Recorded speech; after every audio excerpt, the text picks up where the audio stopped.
exministro, hoy líder del Partido Independiente, Pablo Mieres. Muchísimas gracias, ¿cómo le va? ¿Qué tal? Un gusto grande estar por acá. Gracias por la invitación. Vamos a hablar del rol, obviamente, que tiene el Partido Independiente dentro de la coalición de gobierno, las alianzas políticas y demás, pero antes, y aunque usted no me lo diga, supongo que ya tiene definido, o tal vez me lo dice, no sé, hay como dos grupos dentro del Partido Independiente, ¿no? Está Gerardo Sotelo por un lado, Dardo Rodríguez por otro. Hay cinco. Bueno, Cinco candidatos. ¿cinco? Sí, sí, sí, Ah, sí. me faltan tres. Sí, Dígame sí, sí. quiénes son. Sí, está Daniel Pérez, que es actualmente el subsecretario del Ministerio de Trabajo, Bien. además de Dardo Rodríguez y de Gerardo Sotelo. Sí. Está Mariana Méndez, que tiene una agrupación propia dentro del partido, que trabaja también en medios públicos. Y está Renzo Gatto, que ha decidido ingresar a la política. Sí, así que vamos a tener 5 listas. Bueno, sí. ¿Y usted por dónde andaría? No, vamos arriba, que haya muchas listas. Nosotros vamos a ir con la candidatura al Senado, además de la candidatura a la presidencia, y con la idea de que la gente vea que este partido, que había sido hasta ahora, hasta este periodo, estrictamente parlamentario, Sí, y que sigue en el Parlamento teniendo una presencia muy destacada con Iván Posada, que ha sido un gran diputado. Además mostramos capacidad de gestión a nivel del Ejecutivo, digamos, no solo en el Ministerio de Trabajo, en el Instituto de la Mujer, en la Junta Nacional de Drogas, en la Oficina Nacional de Servicio Civil, en el Instituto de Evaluación Educativa. Tenemos varios roles y en todos la verdad que sentimos que hemos cumplido, que hemos demostrado que teníamos capacidad para cogobernar y por lo tanto esperamos que eso se traduzca luego en un apoyo ciudadano que ya lo vamos a reclamar para el 30 de junio, porque la interna es una instancia que si bien no hay competencia por la candidatura presidencial, de todas maneras cada partido tiene que ahí marcar... ¿Quién va a ser el candidato, obviamente? Exactamente. Y bueno, y está nuevo este escenario para el Partido Independiente, de verdad, ¿no? Sí. ¿Y qué tenor le van a dar a la campaña? ¿Qué le conviene a un partido en crecimiento, pero chico, con 5, bueno, ahora me entero que son 5 precandidaturas? En Montevideo. ¿Conviene marcar muchas diferencias entre sí? ¿Conviene ir por la sombrita?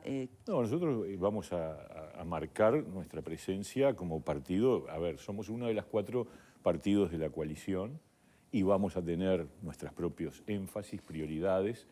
Desde ya les digo que la primera prioridad para nosotros es la reducción de la pobreza infantil de una vez por todas. Sí, pero me refiero a la interna, a la etapa interna. La interna son perfiles, cada uno tiene su perfil, cada uno va a desarrollar su planteo, cada uno tiene una historia además personal, pero no hay diferencias programáticas ni políticas. El partido simplemente lo que hace es, bueno, hay que elegir el diputado por Montevideo, abramos la competencia y que cada uno juegue su partido, digamos. Pero no hay atrás de esto perfiles, más allá de las personas y de las trayectorias que cada uno tiene, no hay diferencias ideológicas, no, por supuesto, y programáticas tampoco. Bien, los ejes de la campaña que bueno, va a desarrollar el A ver, PI. si a mí me preguntan una idea fuerza, como algunos tienen... Bueno, recién manejó pobreza infantil, ¿es esa? Sí, es porque es parte de lo que yo creo que tenemos que reconstruir, que es que la sociedad uruguaya y particularmente las nuevas generaciones vuelvan a creer que el camino de crecimiento, de ascenso social, es por la educación y el trabajo. Primero que sea posible, ¿no? Porque... Exactamente, y eso significa que hay que combatir la pobreza infantil para que esos niños no vivan los primeros años de su vida en una situación de privaciones que es un tema antiguo. Es decir, a ver, la pobreza infantil es el doble que la pobreza a nivel nacional desde que se empezó a medir en el 89. O sea, no es un problema de partidos ni de este gobierno o aquel. No, pero además hoy todos lo están manejando como ejes de campaña, ¿eh? Sí, me alegro y bienvenido sea porque nosotros lo hemos levantado con fuerza. Después hay que seguir con la transformación educativa, que no está terminada ni mucho menos, porque tenemos un nivel de deserción importante. O sea, uno dice, ¿por qué es importante decir que vuelva a creer que el camino es la educación y el trabajo?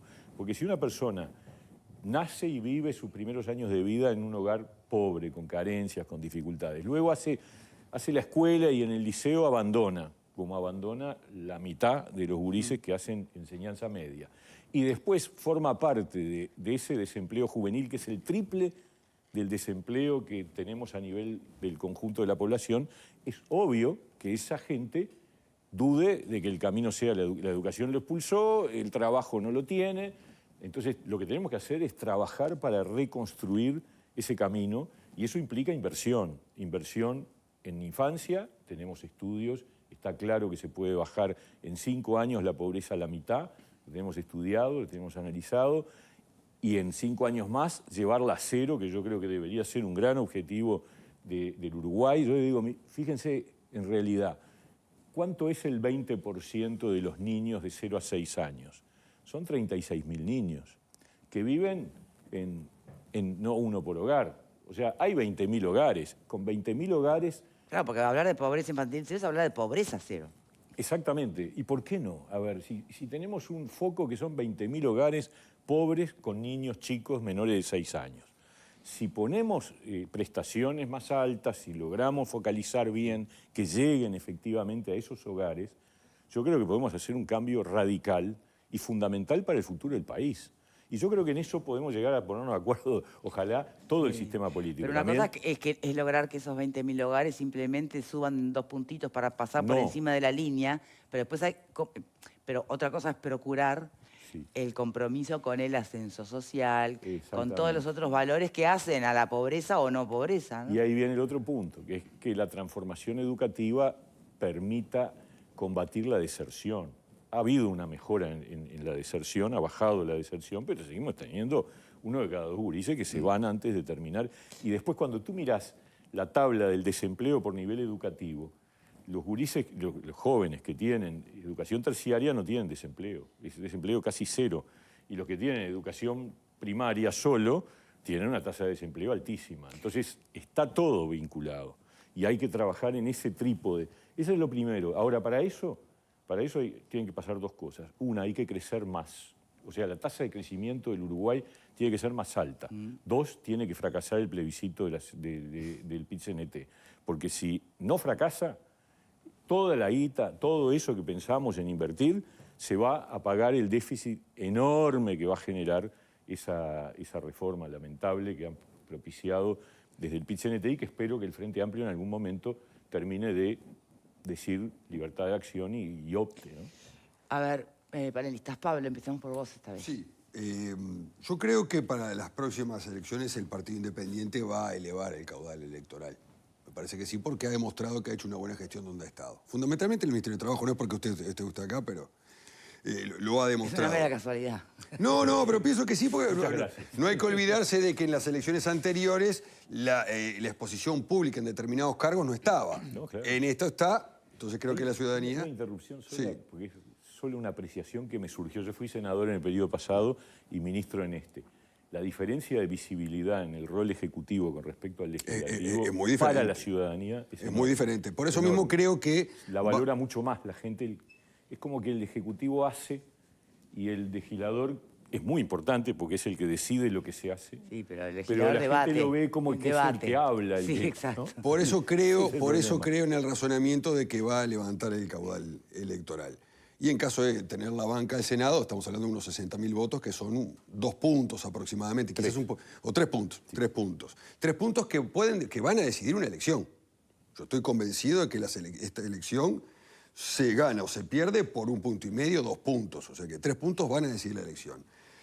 Estando en esa posición, el Partido Independiente va a exigirle a la coalición de gobierno, en caso de que gane, en este caso al Partido Nacional, algún punto en particular que sea una condición sine qua non para poder apoyar la coalición? A mí no me gusta plantear las cosas así. Me parece que... Un poco más light. Nosotros vamos a poner arriba de la mesa prioridades. ¿Algún punto en particular? Estas son prioridades, ¿no? Evidentemente. ¿Algún punto en particular que diga el Partido Independiente? Para nosotros prioritario ¿Qué no es negociable? Lo que no me gusta es plantearlo en términos, o se hace esto o no estamos. Me parece que ese no es el fracaso de la política, ¿no? Claro, si se entiende política por arte de negociar.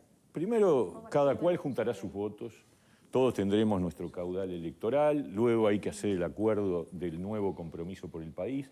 En algún momento yo pensé que eso hubiera sido bueno hacerlo antes de la campaña electoral, pero era imposible. Bueno, después de la primera vuelta habrá una discusión como hubo en el 2019 y ahí nosotros vamos a poner arriba de la mesa las cosas que nos parecen más importantes. No con el afán de decir esto es innegociable, pero por supuesto hay cosas que uno rechaza, ¿no? Y hay otras que también sabe que no necesariamente son de común acuerdo, o sea, es lo que hay en una negociación política. ¿El Ejecutivo ha recibido algún planteamiento en este periodo del Partido Independiente que lo ha cumplido, específico? Nosotros hemos tenido un muy buen diálogo yo en particular con el presidente he tenido un buen diálogo, lo cual no significa que no haya habido tironeos. Se imaginan que cuando estamos discutiendo aumentos salariales, medidas de empleo, no sé qué, siempre hay momentos de tensión que son parte de la política. Nosotros sí lo que quisimos y decidimos es tramitarlos de manera discreta, porque nos parece que cuando uno forma parte de una coalición tiene que manejarlo con cierta bueno, me pasa que fueron discretos cautela. porque no estoy recordando que se haya Un filtrado. episodio de rispidez público. ¿Fuerte? No se ha dado, por lo menos públicamente. No se ha Públicamente dado. Patricia. No se ha dado. Me parece muy interesante lo de la pobreza infantil, lo hemos hablado ya acá en otras ocasiones, porque además todo el mundo que viene se sienta acá también lo hace como un planteo. Yo tengo una preocupación, o dos capaz. Una es que, bueno, que tenemos que empezar a hablar de que los niños no están en un repollo, que viven en familias y que las familias son monomarentales. Sí. Por tanto, generalmente lo que explica la pobreza infantil es la feminización de la pobreza. Totalmente Y que entonces la política pública, la política de empleo también, tiene que tener una perspectiva de cómo se integran las mujeres que tienen muchos hijos, que tienen dificultades para integración al mercado laboral, y cuáles son las políticas concretas que se plantean en relación a eso, porque o pensamos que le vamos a dar plata directamente a los niños, o pensamos un poco más de política general. Por eso me pregunto, Son las dos cosas. ¿qué pensamos con el sistema de cuidado, en la inversión del sistema de cuidado, y las dificultades que ha tenido el sistema de cuidados para expandirse en este periodo? ¿Qué pensamos con las políticas de trabajo, ¿no? De la mejora del trabajo de las mujeres, que usted ha estado en ese ministerio? ¿Y cuáles son las propuestas concretas en relación a eso? Me parece que estaría bueno decirlo. Y lo otro es, hay una tensión ahí, me parece, en relación a eso, se lo pregunto si hay, porque está Sotelo, por un lado, que ha sido declaradamente en contra de muy planteando la ideología de género y en contra de las políticas de las mujeres, y Mónica Botero, directora de Mujeres. Entonces, ¿cuál es la línea en relación al planteo de la pobreza infantil, que tiene el enfoque de género como un enfoque de los importantes, digamos, ¿no? Es imposible pensar esto sin perspectiva de género. ¿Cuál es el enfoque que define el partido? Sí, está claro que cuando hablamos de focalizar en hogares, estamos hablando, o sea, las transferencias no se dan a los niños, se dan a quienes están a cargo de los niños, que como tú bien decís, es muy mayoritariamente casos de hogares monoparentales. Por lo tanto, ahí estás apoyando no solo al niño, sino al niño con su madre, o a los niños con su madre. Eso es parte de una política de levantar los ingresos, que eso le va a permitir también a la madre tener más oportunidades de poder salir al mercado laboral, porque a veces el problema es que no tiene cómo hacer para dejar a sus niños, para poder obtener un trabajo. De todas maneras, yo creo que seguimos teniendo una brecha de equidad de género. Y aprovecho para decir, el Partido Independiente está comprometido con la bandera de la equidad de género. Y nosotros votamos la ley referida a la violencia hacia las mujeres, sí. También creo que la historia está demostrando, el transcurrir de estos años, que hay que hacer algunos ajustes en temas de procedimiento judicial, que en algún momento, no este año, No de letra de ley, sino de de operación. proceso judicial, de reglas de juego del proceso judicial, pero no en el tema de fondo que tiene que ver con la búsqueda de defender el espacio de la mujer y sobre todo darle las mismas oportunidades. Pero no le cambiaría artículos a la ley. No busca cambiar la letra de la ley. No, algún artículo vinculado con el proceso que entonces están sí, en la claro, ley, claro. sí. Pero son ajustes, no cuestionar la ley como tal. Parece que eso es importante decirlo porque es lo que pensamos. Por otro lado, la ley de promoción del empleo para sectores vulnerables que aprobamos en este periodo de gobierno tiene un diferencial de género. O sea, si la persona que es contratada por esa ley de promoción del empleo es mujer, tiene un subsidio mayor que si es varón.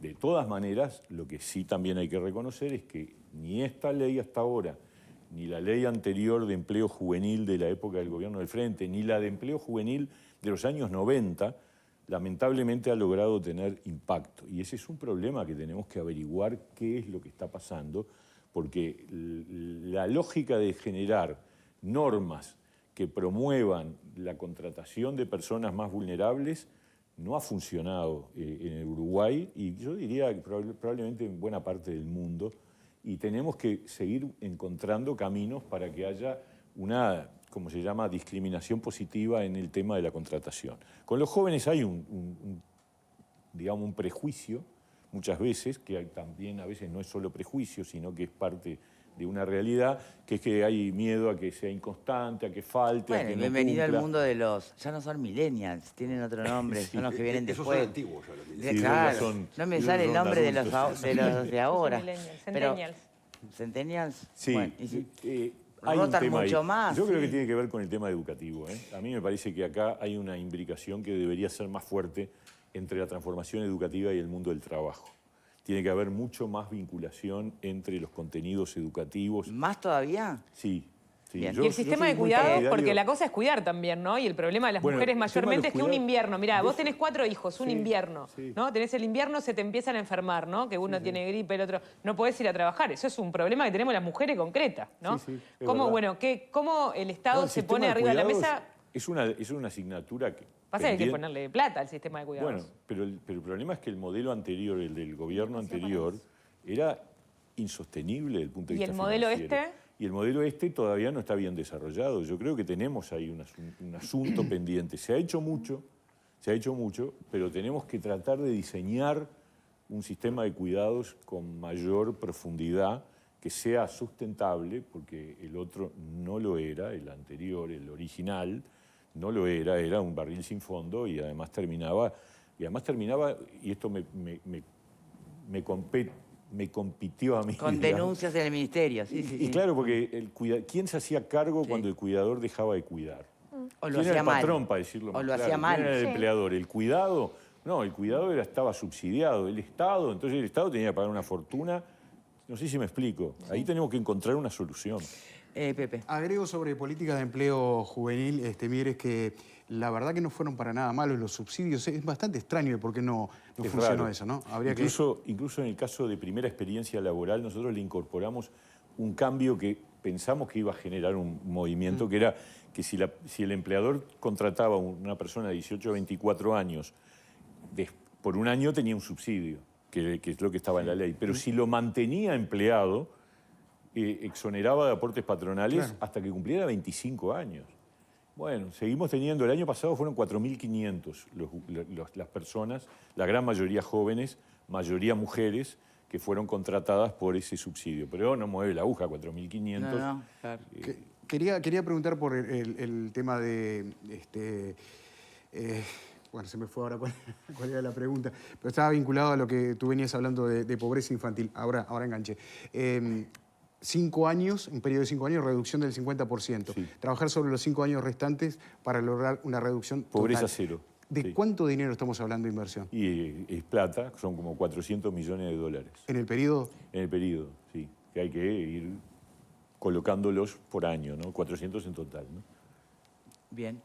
Vale, falta. Sí, no parece una cifra irracional cuando se plantearon 50 millones en este periodo y está claro que implica, yo no sé si resolverlo del todo el problema, pero la realidad es que tratar el problema pensando en eliminarlo implica una mirada que obviamente no puede resolverse en un periodo de gobierno.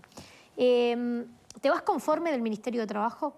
Contento. A ver, yo siempre trato de evitar la palabra satisfecho porque da la sensación de que no queda nada pendiente. Sí. Contento sí, por muchas cosas. Primero porque terminamos con números en materia de empleo mucho más altos que cuando empezamos, 74.000 puestos de trabajo más que en el 2019, tasa de actividad más alta, similar a la del 2014, aumentó la formalidad 3,5 puntos con respecto a lo que era antes de, estamos hablando del 2019.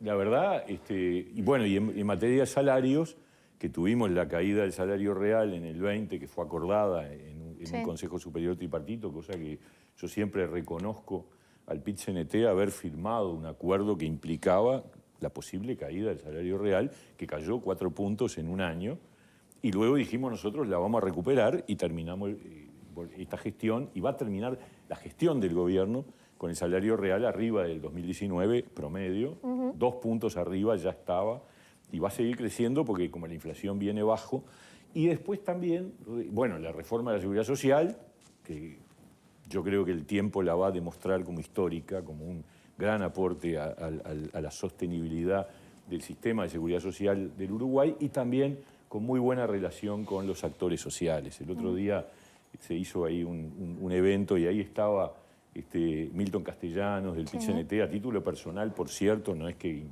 fue el PIT-CNT, y estaba Julio Lestido, que es el presidente de la Cámara de Comercio, y estaba Alicia Maneiro, que es la presidenta de CUDECOP, y la verdad que uno siente, nada, que eso que dijimos cuando arrancamos, que es que iba a ser un ministerio de diálogo y que si había diferencias iba a haber más diálogo, lo cumplimos. Entonces, yo creo que el Uruguay es un Uruguay que tiene que seguir apostando a esas conexiones y lograr saltearse los riesgos de polarizaciones que terminan en situaciones que hemos visto en otros países y que son muy negativas. El Uruguay tiene un capital ahí y por eso me voy contento.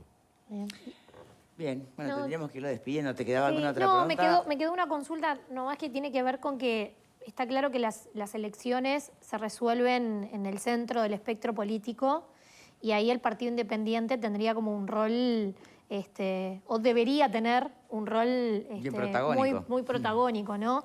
O sea, pensando sobre todo en lo que están dando las encuestas hoy, o sea, ¿cuál es el plan, digamos? Porque realmente las encuestas, personalmente, me cuesta creer a veces lo que son los sondeos en lo que ha sido un periodo del Partido Independiente como nunca antes, ¿no? Sí, de todas maneras, ahí hay una diferencia cuando se mide por partido, cuando se mide por candidatos. Nosotros tenemos una intención de voto más alta. En general, los partidos chicos que están muy identificados con una persona, cuando miden como partido, miden menos. Le pasa lo mismo a Cabildo con Manini.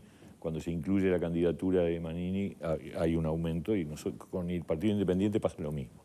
Yo creo que después de la interna, cuando quedemos en la cancha los 5, es decir, el del Frente y los 4 de la coalición, no tenemos fe. ¿Cómo está la relación con Manini, ya que lo nombrás? No fue buena al principio, tuvo sus momentos, ¿no? Y, bueno, tenemos diferencias programáticas notorias.